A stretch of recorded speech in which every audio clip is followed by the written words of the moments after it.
नमस्कार दोस्तों, आप सभी का text book super coaching platform पे स्वागत है और आज आप सभी के लिए एक बहुत important motivational, inspirational, guiding video या फिर बोल सकते हैं एक सेशन में लेकर आया हूँ। वीडियो तो नहीं बोलना चाहिए, एक इंटरव्यू है बिकॉज आप सभी को पता है कि रिजल्ट्स जो है जून 2024 का री एग्जामिनेशन जो हुआ उसके रिजल्ट्स आ चुके हैं and now we have a lot of toppers और उसमें सबसे पहले जो आज हमारे साथ अपने व्यूज को, अपने प्रिपरेशन स्ट्रेटजी को शेयर करने आए हैं वो है इशिता जैन जी।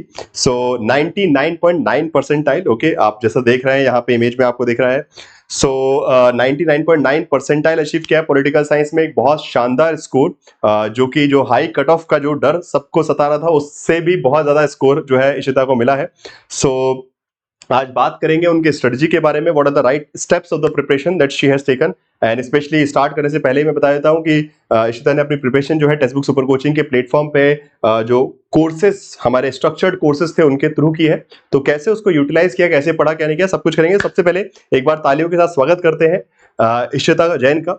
सो first of all Ishita, I would like to congratulate you on this wonderful success. Okay, बहुत बड़ा, मतलब मेरे हिसाब से अभी तक नेट जीआरएफ में जितना भी कट ऑफ जाता था उससे बहुत एक बड़े कट ऑफ को आपने क्रैक किया है।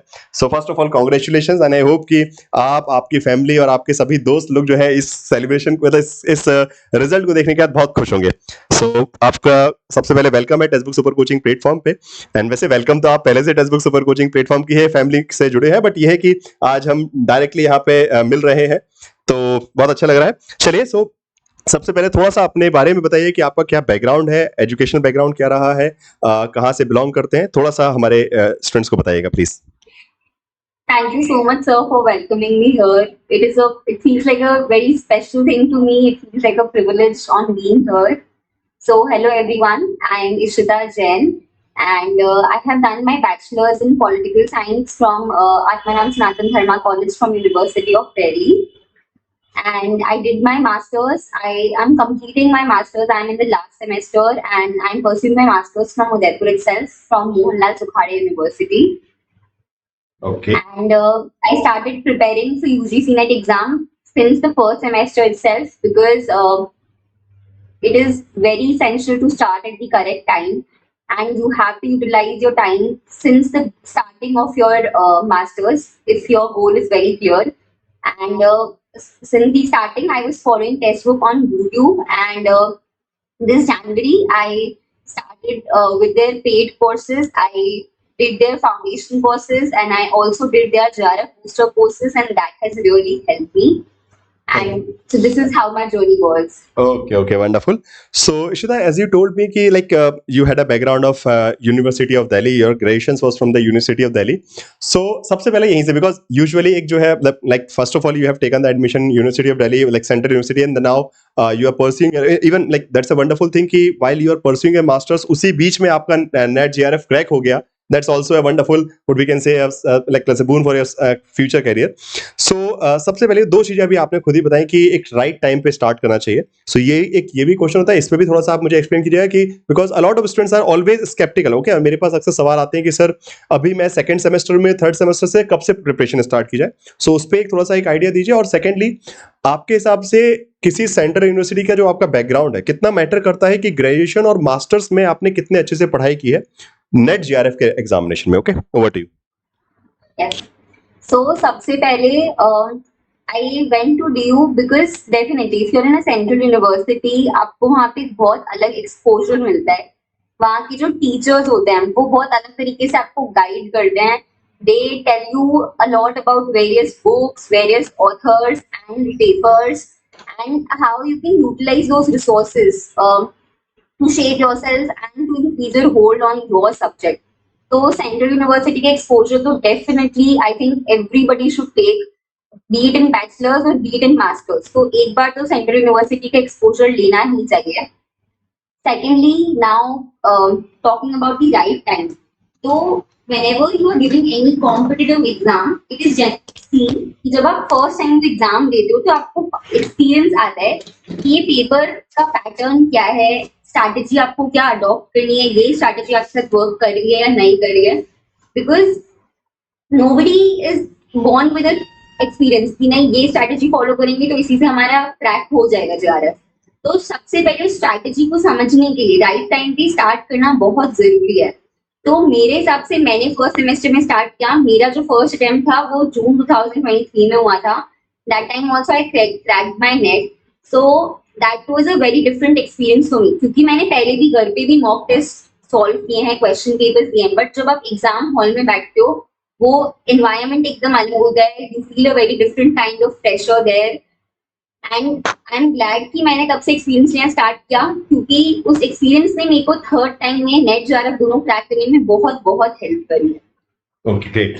सो मेरे हिसाब से मतलब लाइक इन शॉर्ट मैं बोल सकता हूँ कि जो कंफ्यूजन है ना आपकी कि ठीक है मास्टर्स एक बार कंप्लीट हो जाए या फिर मास्टर्स के बाय द थर्ड और फोर्थ सेमेस्टर हम करेंगे, सो हो सकता है because it takes time to even because UGC NET examination अब उतना आसान बचा नहीं है। पहले के टाइम में आई वुड से कि जब मैंने शायद तक क्रैक किया था, सो लिटरली स्पीकिंग मतलब मेरा भी बैकग्राउंड बहुत अच्छा रहा है, मतलब like from DU masters graduation. So वो सब्जेक्ट नॉलेज थी, जैसे कि इशिता ने बताया कि फर्स्ट टाइम जब किया तब भी नेट क्वालिफाई होता है, and again that is something which is coming from the graduation that she had done from DU and then again masters everything. So वो बेस इंपैक्ट करता है डेफिनेटली। बट जिस लेवल पे एग्जामिनेशन जाते जा रहा है यू नीड लाइक, अच्छी बात है अगर एक फर्स्ट अटेम्प्ट में जिसका क्रैक हो जाए, बहुत लकी है, बहुत अच्छी बात है, बहुत मेहनती है। बट अगर सब लोग इतना पॉसिबल नहीं है, और इसीलिए एक दो अटेम्प्ट हो सकता है आपको लगे, and that experience will help you to quickly, because बहुत सारे स्टूडेंट्स मैं देखता हूं आशिता कि 4 अटेम्प्ट हो गए, 5 अटेम्प्ट हो गए, but they are not able to crack the examination. Okay, so कहीं ना कहीं, और उसके बाद ना जितना आप मास्टर्स के बाद जितना आपका डिले होता है, it is breaking your academic cycle, academic future, because आपको मास्टर्स के बाद पीएचडी में एडमिशन लेके आपको बढ़ना है। आपको पीएचडी में 5 साल लगने हैं, और ऑलरेडी आपका अगर 1-1.5 साल या फिर 2 साल आपका सिर्फ नेट जीआरएफ के चक्कर में फंस गया, तो then you have already lost 2 years in your career, which is very bad for academic career, specially because वो अपने आप में बहुत लंबा होता है, असिस्टेंट प्रोफेसर तक पहुंचने में बहुत टाइम लगता है। So this is a wonderful learning that we can take कि मास्टर के टाइम स्टार्ट कीजिए, थोड़ा थोड़ा पढ़ते जाइए, 1-2 बार फेलियर मिलेगा, but by the end of the masters you will be having the NET and JRF, और उसके बाद you can directly switch to the PhD. चलिए, सो अब एक छोटी सी बात, बिकॉज बहुत सारी बातें करने के लिए वैसे हैं हमारे पास, बट सबसे पहले मैं आपसे ये पूछना चाहूंगा कि आगे what your academic future, like let's say what you are looking for the in the academic field. आगे पीएचडी करने की इच्छा है कि let's say you want to do something in the NGO field और something other than this? I want to first do my PhD. That has been my dream. Actually, my sister-in-law has also done her PhD. She's from biology background, so she's my inspiration. I've taken this inspiration from her. So yes, I want to first complete my PhD, and along with that, I would also like to teach students. I would like to become an assistant professor in Rajasthan or mostly in Jaipur itself. That is also one of my dreams. So yes, I want to do PhD and I also want to become an assistant So professor.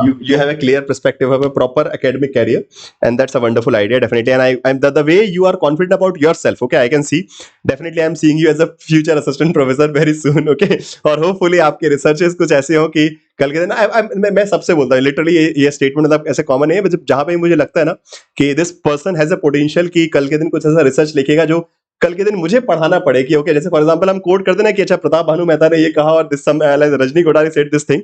So I am very waiting for that day जब मैं बोलूंगा कि यार मेरे एक student ने research किया and this research is so valid कि आप इसको पढ़ लेना, this can be there in the examination. So congratulations. अच्छा, अब एक नेक्स्ट पार्ट में हम चलते हैं इशिता।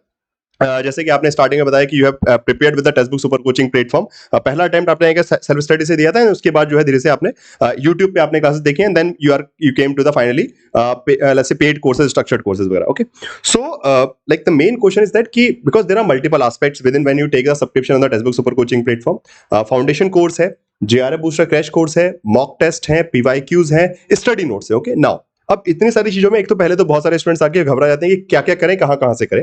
सो आपके हिसाब से the students those who are already preparing with the text book super coaching platform, उनका क्या राइट अप्रोच होना चाहिए regarding all these resources? Over to. तो सबसे पहले I would suggest कि like supposedly you have 6 months. You are starting from January and you have a paper in July. So first of all, I would suggest कि starting के 4 months में you have to finish your syllabus. And while finishing your syllabus also, you generally need to do like 3 days for each topic. And you can take extra days for any chapter you find hard, especially maths, data interpretation.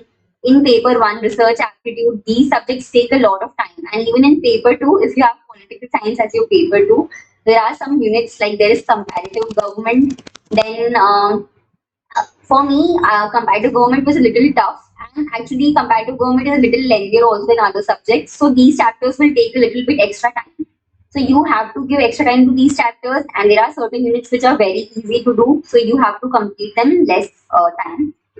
So सबसे पहले text book के जो foundation courses है वहां से आपको अपनी classes structure तरीके से कंप्लीट करनी है, एंड जैसे जैसे वन यूनिट कंप्लीट होता है तो सारी जो फैकल्टी टेक्स्ट बुक की वो हर यूनिट कंप्लीट होने के बाद एक मॉक टेस्ट, एक टेस्ट भी लेते हैं. So you have to do that, and along with that हर चैप्टर के बाद, हर चैप्टर के साथ आपको एक दिन पूरा डिवोट करना है सिर्फ उस चैप्टर के क्वेश्चंस प्रैक्टिस करने में, बिकॉज क्वेश्चंस प्रैक्टिस करने से जितनी क्लैरिटी आती है उतनी आई थिंक पढ़ाई करने से नहीं आती. आप क्वेश्चन प्रैक्टिस करोगे, आपको समझ में आएगा कि you are making a mistake here, तो आप उस चीज को वापस देखो, उससे लर्न करो, ताकि वो वही सेम मिस्टेक आपके एग्जाम में नहीं हो. After completing the foundation courses, I think text book में भी ऐसे ही होता है कि 2 मंथ्स पहले जेआरएफ बूस्टर का कोर्स स्टार्ट हो जाता है, तो 2 मंथ्स में आप बहुत अच्छे से रिविजन कर सकते हो. Like I did Pradyuman sir के JRF booster classes, so sir used to give us like you have to complete these 4-5 topics today and then tomorrow we will take a test of this. तो उन 2 महीनों में आपका proper revision भी हो जाता है, साथ ही में you are able to solve a lot of questions. उससे कॉन्फिडेंस बढ़ता है, क्योंकि सर के क्वेश्चंस का जो लेवल होता है ना, वो आई वुड से कि एग्जाम के लेवल से भी टफ होता है, और उससे आपका कॉन्फिडेंस इतना इंक्रीज हो जाएगा कि आप एग्जाम में देख के तो आपको डर ही नहीं लगेगा क्वेश्चन देख के. तो definitely go with that. And end के 2 months में you have to solve a lot of question papers, lots and lots of questions. Mock test लगाओ बहुत सारे, YouTube पे भी सर के बहुत सारे mock tests हैं, वो follow करो. And even when you are doing questions, I would suggest कि starting में थोड़ा टाइम आप questions करो सर के videos देख के, फिर you should do your mock test, क्योंकि जब साथ में कोई होता है questions करने के लिए तो भी confidence काफी increase होता है. So this was my strategy, sir. Definitely wonderful. So बहुत सही तरीके से आपने, मतलब आई वुड से कि जो appropriate utilization of the resources, that because resources सबके पास अवेलेबल है. अगेन मेरे हिसाब से हमारे बैच में इशिता इकलौती स्टूडेंट नहीं थी, बहुत सारे स्टूडेंट थे इशिता के जैसे, बट अगेन इतना वंडरफुल स्कोर अचीव इसलिए किया बिकॉज राइट स्ट्रेटेजी का यूज कर रहे थे, एंड जो प्रॉपर गाइडेंस आपको मिल रहा है ना उसको यूटिलाइज करना. बिकॉज जब आप क्लास में हम लोग बोलते रहते हैं कि इसको ऐसे प्रिपरेशन कर लीजिए, ये वाले क्वेश्चंस आएंगे, ओके मैं पूरे टाइम बताते रहता हूँ. इशिता आपने भी देखा होगा कि यहाँ से ये क्वेश्चन आएगा, यहाँ से ये आ सकता है, एंड उस पर अगर आप वर्क नहीं करेंगे ना तो इट्स नॉट लाइक दैट कि सिर्फ अगर आपने क्लास देख लिया, आपने नोट्स पढ़ लिया तो आपको सिलेक्शन हो जाएगा. Okay, you have to work on your self study वाला जो एस्पेक्ट है कि जब आप खुद से पढ़ रहे हैं तो उन चीजों पे वर्क कीजिए कि अच्छा यहाँ से ऐसे क्वेश्चन आते हैं, so you have to prepare those kind of questions, practice those kind of things, कि खुद से उसको लिख लिख के प्रैक्टिस कीजिए. जो चीजें याद नहीं हो रही हैं, जो फैक्ट है उनको याद नहीं हो रहा है, तो ये सब आपको अपने एफर्ट्स लेने पड़ेंगे. एंड देन डेफिनेटली अगली बार हो सकता है कि रिजल्ट के बाद आप इशिता की जगह आप यहाँ बैठे हो and we will be having a one on one talk. So काफी अच्छा लगा इशिता. एंड लास्ट में मैं आपसे एक बार फिर से कॉन्ग्रेचुलेट करूंगा आपको, और आपके लिए आखिरी में प्लेटफॉर्म अवेलेबल है कि ये जो पूरी आपकी सक्सेस है इसका क्रेडिट आपके फ्रेंड्स, फैमिली, जिस भी किसी भी व्यक्ति के साथ शेयर करना चाहते हैं. So over to you. And one more thing, अच्छा एक लास्ट क्वेश्चन, बिकॉज अभी दिसंबर का एग्जामिनेशन है और एक बहुत हाई कट ऑफ इतना गया है, and again you have achieve such a wonderful score. So एक बस एक छोटा सा बाइट चाहूंगा कि हाई कट ऑफ को कैसे मैनेज कर सकते हैं, अगर आपके पास कुछ आइडिया है. एंड दिसंबर वाले स्टूडेंट्स के लिए कुछ, बिकॉज आपने वैसे 6 महीने का प्रिपरेशन प्लान तो बताया कैसे कैसे करना है, दिसंबर वालों के लिए क्या करना चाहिए, बिकॉज एक लिमिटेड टाइम है, दिसंबर का एग्जाम मोस्टली जनवरी तक हो सकता है. सो उस टाइम में कैसे क्विक रिविजन करें, and secondly high cut off, और थर्ड आपका फिर फाइनल. यस, तो सबसे पहले हाई कट ऑफ की बात करें तो सबसे पहले आपको ये ध्यान रखना है कि कट ऑफ कितना जाएगा. लाइक सर ने हमें हमेशा से बताया था कि if you want to crack JRF तो 80 to 85% you have to definitely score, specially when you belong to general category. तो उसके लिए आपको सबसे पहले जो सर ने स्कोर बताया, सर ने अगर 85% स्कोर बताया तो सबसे पहले you have to take a target of 90%, कि 90% तो मुझे स्कोर करनी है. क्योंकि अभी आप देख सकते हो कि जनरली पिछली बार भी cut off was 216 and this time it went very high. The cut off was 99.73%. इस बार मैं आपको एग्जैक्ट नंबर बताता हूँ. इस बार एग्जैक्ट नंबर है 216 था पिछली बार, मतलब 108 क्वेश्चन, इस बार 118 क्वेश्चन पे सिलेक्शन हुआ है. 10 क्वेश्चंस एक्स्ट्रा, इट मींस कि इट इज 236 पे था. Okay, so this is how the cut off increase. 10 question extra, मतलब आई लाइक इवन मेरा भी एक्सपेक्टेशन नहीं था कि इतना हाई जाएगा, एंड दिस वाज टोटली मतलब आउट ऑफ द बॉक्स. तो ये सिचुएशन है, बट ठीक है, होगा. Please continue. सॉरी. हाँ, तो यही तो आपको हमेशा अपना 90% का टारगेट लेके चलना है कि मुझे 90% स्कोर करना है। अगर आप वो टारगेट लेके चलोगे तो I am 100% sure that you will be able to crack JRF and NET. Second thing, दिसंबर का एग्जाम, दिसंबर का अटेम्प्ट आने वाला है, there are just 2 months to go. तो मेरा ये सजेशन है कि सबसे पहले आप just take 2 days to revise each unit. That will take approximately 40 days to complete your whole syllabus. And जो बाद के 20-30 days बच जाएंगे उसमें मॉक टेस्ट करो। सर के और प्रीति मैम, तुलिका मैम के बहुत सारे मैराथन्स आते हैं, क्वेश्चंस आते हैं, वो सॉल्व करो क्योंकि उससे बहुत अच्छा कॉन्फिडेंस बूस्टअप होगा। तो एंड में आपको ब्रश अप करना है अपने सारे कॉन्सेप्ट को और साथ में बहुत सारे क्वेश्चन सॉल्व करने हैं for the December attempt. Okay, thank you. And last में क्रेडिट आप अपने फैमिली फ्रेंड्स किसी का भी नाम अगर लेना चाहे तो definitely it's your opportunity. Yes sir. तो सबसे पहले I also said this in the morning कि आपको हमेशा कंसिस्टेंट रहना है पढ़ाई में, बट आपकी कंसिस्टेंसी में आपकी फैमिली का सबसे ज्यादा सपोर्ट होता है। So my mother, she has always supported me. My father, my parents, my siblings, my brothers, both of my brothers are my inspiration. I have 2 sister-in-laws also, and recently 2 of my nephews were born. So they are like my lucky charms. Yes. And I have a very special person, my parents. So being there through thick and thin, he has like seen all of my mood swings when I was not able to handle the pressure. He has motivated me to work hard. And सबसे बड़ा special thank you to the textbook team, Tulika ma'am, Preeti ma'am, Pradyuman sir, मतलब you have always been there to solve the doubts of each and every student. हमारे जो Telegram पे group बना हुआ है वहाँ पे भी there are constant updates on everything. Sir has even taken initiatives to fight for students when the result was delayed or when the result was not coming. और जून में जब एग्जाम कैंसिल हो गया था तब भी sir has taken wonderful initiatives to support the student. So yes, thank you so much textbook team, to the entire textbook team sir. Okay, thank you so much, Ishita, for coming. And once again, congratulations from my end as well as from the textbook team. And बहुत अच्छा लगा कि आपने इतना time निकाला and you have enlightened us with a lot of students are going to get a lot of motivation as well as inspiration from your story. और जो उनकी दिमाग में इतनी सारी समस्याएं होती ना कि एग्जाम कैसे क्रैक होगा, ये गुत्थी जो है वो आई गेस आपका इस वीडियो को देख के बहुत सुलझ जाएगी। तो thank you so much for giving us your time. And बस फिर मिलते रहेंगे। आई होप कि जब असिस्टेंट प्रोफेसर बनेंगे आप जल्दी से जल्दी तो फिर डेफिनेटली आपसे मिलना होगा। Thank you once again, congratulations. Thank you so much sir. Thank you sir. So दोस्तों, अभी हमने इशिता जी से बात की, इशिता जैन, जिन्होंने 99 पॉइंट और उनका स्कोर था 234 मार्क्स उन्होंने अचीव किए हैं। काफ़ी अच्छा स्कोर उनका आया है। जनरल कैटेगरी से नेट जीआरएफ क्रैक किया है। सो आप सभी से भी अभी मैं बता सकता हूं कि एग्जामिनेशन में बहुत कम लिमिटेड टाइम है, तो जीआरएफ बूस्टर क्रैश कोर्स आपको बहुत ज़्यादा हेल्प कर सकता है इस वक्त में। जीआरएफ बूस्टर क्रैश कोर्स के थ्रू अपना स्कोर आप बूस्टअप कर सकते हैं। और सिर्फ जीआरएफ बूस्टर क्रैश कोर्स नहीं, साथ में आपको फाउंडेशन कोर्स भी पूरा मिल रहा है। ठीक है, पेपर 1 पेपर 2 का फाउंडेशन कोर्स का एक्सेस, जिससे जो भी यूनिट वीक है आपकी उसको तैयार कीजिए, जीआरएफ बूस्टर से रिवीजन कीजिए, एमसीक्यू पीवाईक्यू प्रैक्टिस लगाइए, सब कुछ कीजिए और अपना रिजल्ट जो है कब दिसंबर में ले आइए। ठीक है, दिसंबर के लिए एडमिशंस भी है बहुत कम प्राइस पे, सिर्फ 3,999 रुपए में आपको दिसंबर के लिए एडमिशन मिल रहा है। फिर आपका अगर 19 महीने का एडमिशन है 9,000 रुपीज समथिंग, और अगर आप जून वाला एडमिशन ले चाहते हैं प्लस 3 मंथ, ओके, जून प्लस 3 मंथ, जो कि आपको सिर्फ 7,400 रुपीज में, मतलब बहुत कम प्राइस में टेक्स्टबुक आपको स्पेशल ऑफर्स प्रोवाइड कर रहा है। तो ये सबसे अच्छी चीज है।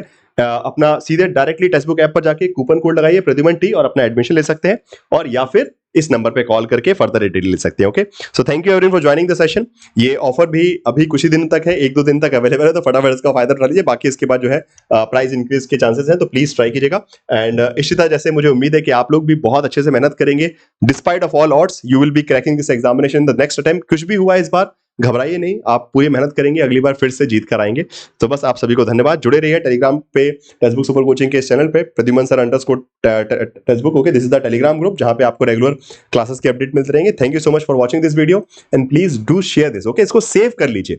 ये हमेशा अभी सिर्फ अभी देखने के लिए नहीं है, ये आपको बाद में काम आएगी। जब आप एग्जाम की तैयारी करोगे ना, बीच में अटकेंगे, तब ये वीडियो आपको बहुत हेल्प करेगी अपनी प्रिपरेशन में। ओके, सो इसको अपने दोस्तों के साथ भी शेयर कीजिएगा और पूरा अच्छे से देख के अपने दोस्तों को बताइए, और आगे भी जब भी लगे कि कहीं बीच में अटक रहे तो इस वीडियो को देख के अपनी इंस्पिरेशन बढ़ाते रहिएगा। ठीक है, थैंक यू सो मच।